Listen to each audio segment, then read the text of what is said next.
World War II, one of the most devastating international conflicts known to man. With the death toll estimated to be the highest the world has ever seen, we will venture into the series of battles and disputes which all contributed to the making of the Second Great War.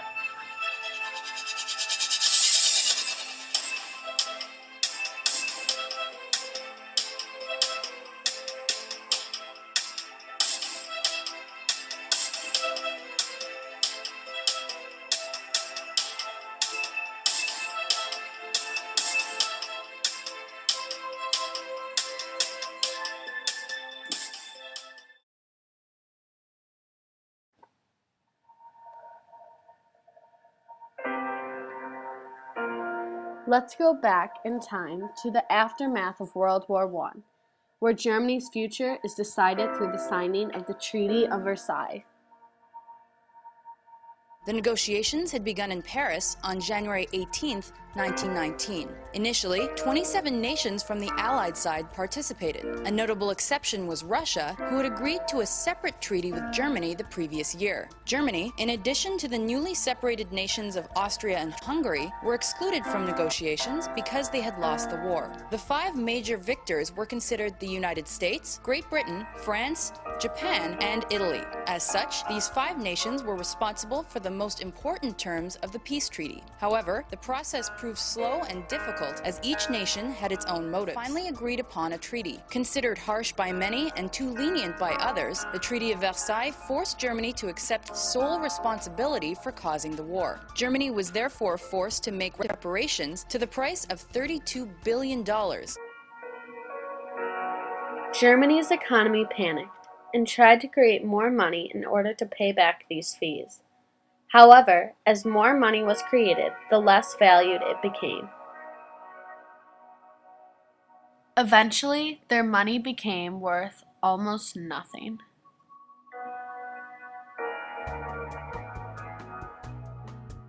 How much for a loaf of bread?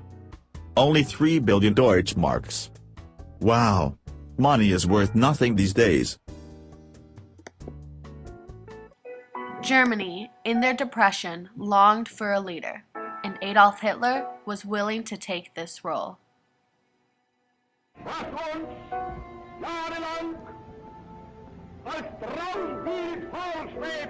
Hitler, through his many beer hall talks, began to rise to democratic power in Germany, eventually becoming dictator. Das Symbol des neuen Reiches geworden und damit Panier des deutschen Volkes. In August of 1939, one of Hitler's first plans of action was to get a non-aggression pact signed between Germany and the Soviet Union. Hitler believed that this pact would save him from having to fight a two-front war.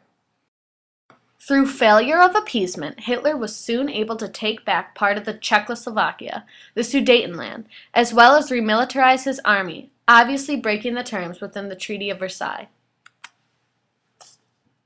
On September 1st, 1939, Hitler invaded Poland, officially beginning World War II.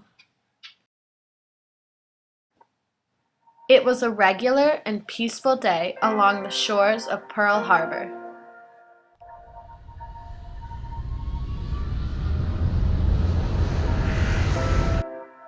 On December 7, 1941, an unsuspected bombing took place at Pearl Harbor in the Pacific. The reaction by the U.S. public was unanimous. Everyone was shocked and appalled at this game-changing event that the Japanese had set in motion. The very next day, the United States declared war on Japan. But eventually, not everyone was so sure that this was a surprise attack.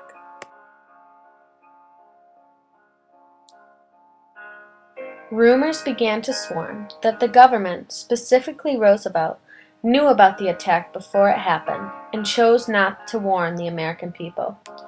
However, it was made sure that these rumors turned into conspiracy, shifted off to the side, and no longer spoken of among the public.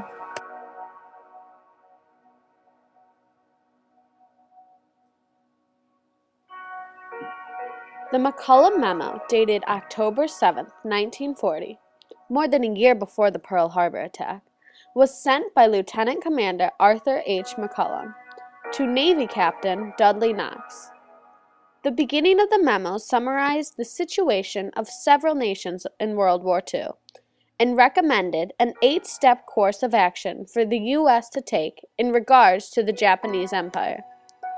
This document alone gives us evidence that the United States took part in provoking Japan into committing an attack against the United States. The 8 steps on the McCullum Memo are summarized as follows. A. Make an arrangement with Britain for the use of British bases in the Pacific, particularly Singapore. B. Make an arrangement with Holland for the use of base facilities and acquisition of supplies in the Dutch East Indies. C. Give all possible aid to Chinese government of Chiang Kai-shek. D. Send a division of long-range heavy cruisers to Orient, Philippines, or Singapore. E. Send 2 divisions of submarines to the Orient. F. Keep the main strength of the U.S. fleet now in the Pacific in the vicinity of the Hawaiian Islands. G. Insist that the Dutch refuse to grant Japanese demands for undue economic concessions, particularly oil. And H. Completely embargo all U.S. trade with Japan, in collaboration with a similar embargo imposed by the British Empire. In the end of the memo, H. McCullum states, "If by these means Japan could be led to commit an overt act of war, so much the better. At all events, we must be fully prepared to accept the threat of war." Although there is no evidence that the President saw the memo, within the next year, all 8 steps were followed through. This warning was issued on November 27, 1941, only 10 days prior to the Pearl Harbor attack. This warning clearly shows that an attack was suspected. However, the nature of the attack is unknown, but the suspicion was that the attack would occur west of Hawaii.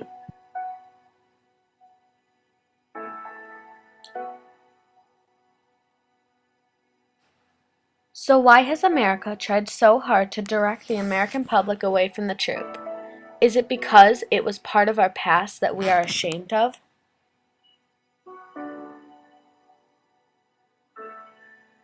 In 1942, the Big Three, including Roosevelt, Churchill, and Stalin, all came together to make up their strategy, which was to focus on finishing the war in Europe before trying to end the war in Asia.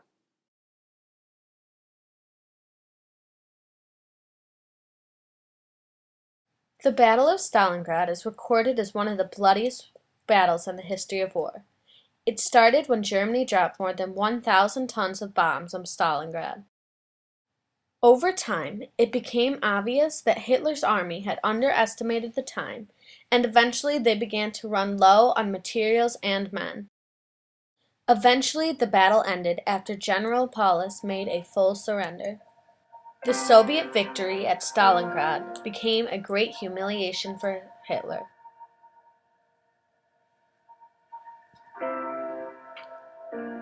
Allied forces arrived on the coast of France, and the invasion of Normandy had begun.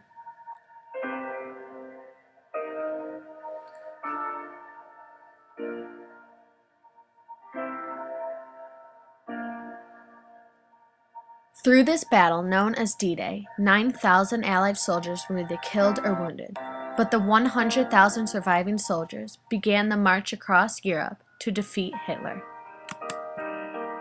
In December of 1944, the Battle of the Bulge became Hitler's last defense against the Allied forces.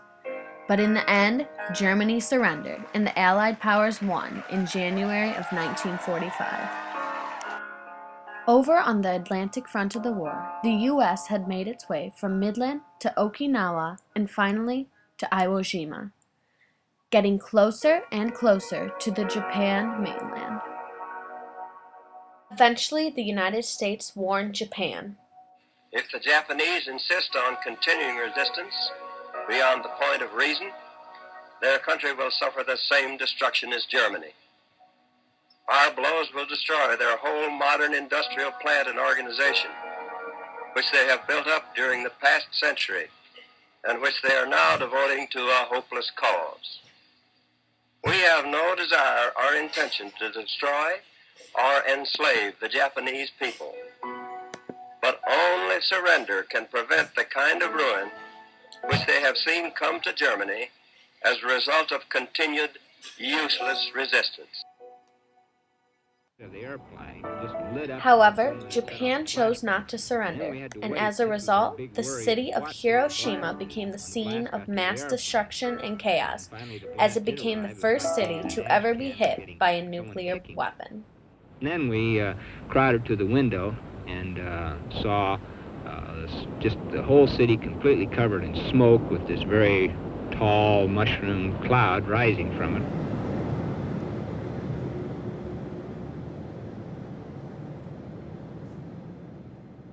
President Truman had already threatened the Japanese with a rain of ruin from the air, the like of which has never been seen on this earth. After the bombing of Hiroshima, President Truman once again gave Japan another warning. The British, Chinese, and United States governments have given the Japanese people adequate warning of what is in store for them. We have laid down the general terms on which they can surrender. Our warning went unheeded. Our terms were rejected. Since then, the Japanese have seen what our atomic bomb can do. They can foresee what it will do in the future. We shall continue to use it until we completely destroy Japan's power to make war. Only a Japanese surrender will stop us.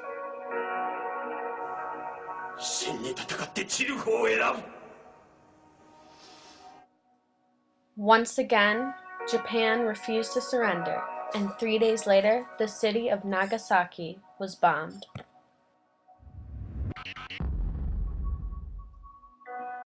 Then Prime Minister Suzuki did something unheard of.